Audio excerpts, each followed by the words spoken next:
A partir do momento em que o patronato abraça, ou adere, ou assimila, ou aceita, na verdade, a candidatura Lula, tem muita gente que queria votar e agora está liberada para votar no Lula a partir desse apoio empresarial, né? E muitos homens chegando que são do processo eleitoral, né, que estão aí na disputa. Por exemplo, saiu a notícia no Antagonista, embora o Bivar não tenha falado oficialmente ainda, mas é uma fonte da direita, né? Então acho que dá minimamente para confiar. Mas claro, vamos aguardar o discurso oficial do Luciano Bivar. Mas a tendência já era essa. Então, Luciano Bivar desiste da candidatura à presidência. Aí tem o Janones, tem aqui, até o Júlio César Beraldi está dizendo aqui, o Janones tem muitos seguidores nas redes, será importantíssimo. Hoje teve diálogo entre Janones e Lula, eles já tinham conversado no Twitter antes, mas hoje teve algo assim, um encontro marcado, digamos, né? O Janones disse que nenhum candidato deu bola para ele, e foi ignorado por todos, Simone Tebet, etc., Ciro Gomes, todo mundo ignorou, e que o Lula estava disposto a conversar com ele. Lula já respondeu, enfim, tem conversa marcada, e o Janones já admitiu que pode retirar a candidatura também. O Janones pontua, né? Interessante que o Janones tem 1% aí. Então, pode haver essa transferência e pode ser decisivo para a vitória no primeiro turno. E a Tabata Amaral, que está na manchete do Brasil 247 nesse momento, declarou apoio a voto em Lula e Alckmin no primeiro turno. Será? Vou fazer a pergunta maldosa, hein, Gisele?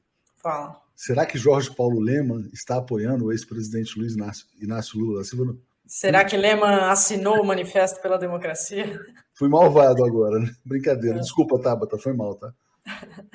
Mas a Tabata também não tinha saída, né, Léo? Como é que Tá ela não vai né, declarar? É que nem você falou, tá fácil. Né? Como é que não se declara voto em Lula? Você tem até candidato que não pontua ou que pontua tá desistindo? Como é que vai falar que, não sei, né? Ou não vai falar nada? Quem não fala nada é um posicionamento também.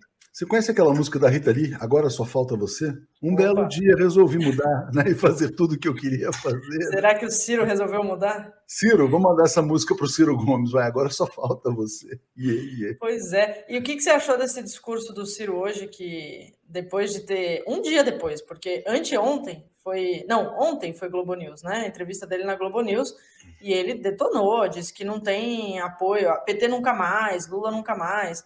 E aí, hoje ele disse que o Lula é uma boa pessoa. Será que é algo definitivo ou foi fora da curva, assim, foi pontual? Sintomático, viu, José? O Ciro está perdendo tudo, né? O Ciro realmente não tem chance na eleição presidencial, está perdendo o Ceará, ele implodiu a aliança lá que garantiu o governo do Ceará de 16 anos, e ele está destruindo o PDT, né? Então, ainda há tempo. Eu acho que assim, eu tinha essa aposta, viu? O prazo final para registrar as candidaturas é 4 de agosto. Esse fim de semana vai ser muito agitado, vai ter muito telefonema, muita conversinha, acho que vai ter muita notícia aí. Então, tudo pode acontecer até o dia 4 de agosto. Tem muita candidatura que pode nem acontecer, Gisele. E aí é o seguinte, se as candidaturas saírem, Tebet, Ciro, outras, aí a gente só tem 2 candidatos, Lula e Bolsonaro, é o segundo turno no primeiro, e aí eu ganho o bolão, né? Que eu tinha feito que ia ser 60% dos votos válidos. A gente fecha a semana, né, nessa sexta-feira, com essas sinalizações de Janones, de Bivar, até o Ciro, que a gente acho que precisa aguardar um pouco para ver as próximas falas do Ciro, né, para ver se é isso mesmo. Tabata é do PSB, né? Então, assim, por mais que seja importante, não dava para esperar muito outra coisa. E também não é candidata a presidente, né? Mas tem todo um contexto se virando a favor do Lula, e ele muito afiado nas entrevistas e muito afiado nos discursos.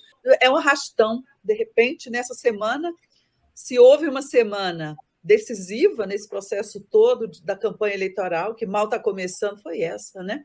Eu acho que, não sei se vocês concordam, mas eu acho que o que detonou o gatilho desse processo todo terá sido aquela infeliz reunião dele no Palácio com os embaixadores estrangeiros, onde ele fez o discurso golpista contra a urna, contra a eleição. Não que isso tenha sido a causa, mas eu acho que isso detonou esse movimento todo. Por exemplo, esse pessoal do establishment, né? Banqueiro, empresário, vocês conversam, eu também, a gente vive conversando com esse pessoal, a gente já sabia que eles estavam absolutamente insatisfeitos com o Bolsonaro, depois dessa PEC kamikaze, depois do teto furado, de uma série de coisas, mas a gente não imaginava que eles fossem fazer um movimento, né, de frente, assinar manifestos, não é?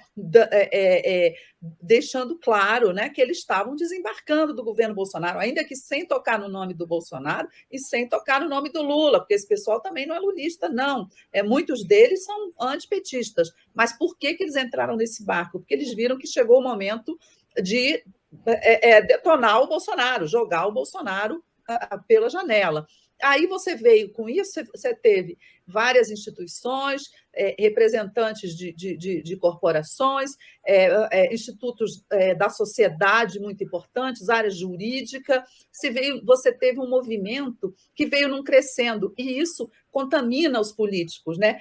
Isso aí, ao lado das pesquisas da semana, que mostraram que as medidas eleitoreiras da PEC kamikaze não fizeram o efeito que o Bolsonaro e o Centrão esperavam, ao lado disso, você contaminou os políticos, porque hoje o Bivar, que já disse que desistiu, o Janones, que disse que está esperando o Lula ligar para ele para desistir, não é? E uma série de outras pessoas que a gente está vendo aqui e ali, você está tendo uma espécie de um arrastão, né? O Janones falou com o jornal Estado de São Paulo, em on, dizendo que ele pode retirar a sua candidatura e declarar apoio ao ex-presidente Lula.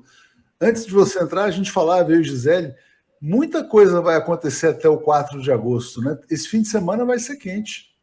Sim, é a força da gravidade política, não é? Quando o sujeito vai ganhar, não é? Detona um movimento desse, né? Que nem quando a gente... Outro dia eu estava falando com o Mário Vitor, quando a gente era criança... Eu que sou velha, vocês não. Mas a gente brincava de pique. Aí saía tudo correndo, falava assim, o último a chegar é a mulher do padre. A política está desse jeito. Os partidos e os políticos estão desse jeito hoje. Aqui, ó, Jacques Wagner falou também ao jornal Estado de São Paulo, admite que Lula negocia apoio de Bivar do União Brasil. Então, todo mundo pulando no barco e agora o próprio Wagner confirmando, né, essa negociação. As notícias da negociação, né, dão conta de que o Bivar voltaria a ser deputado, candidato a deputado federal, né? Mas tem uma coisa que não me convenceu ainda, né? Que a federação PT, PCdoB, PV apoiaria uma candidatura dele a presidente da Câmara, né? A presidência da Câmara é muito importante para o Lula, né? Sobretudo no início do governo. E eu acho que é muita areia para o caminhão do Bivar, sabe? É claro que o PT e seus federados podem acenar com um apoio, mas não podem garantir a eleição dele, porque isso a eleição é pelo conjunto dos 513 deputados que vão ser eleitos, né? Mas eu achei esse preço muito caro, sabe? Pelo pouco que ele representa.